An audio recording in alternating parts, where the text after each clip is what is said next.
Hello mga suki. Ito pala yung pinaparenovate kong kwarto ng anak ko. Buti nilang nakakita ako ng magaling manggagawa ngayon. Malinis silang gumawa mga suki, pulido, quality.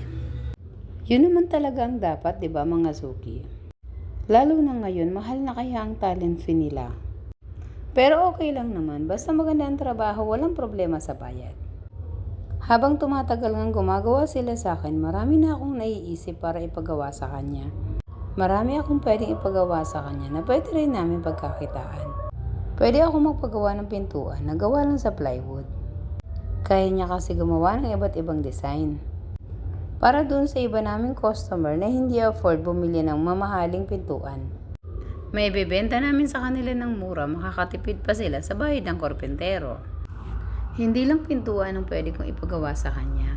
Pwede rin ako magpagawa ng dining set, sala set, lamesa, at kung ano-ano pa. Nayari lang sa bakal.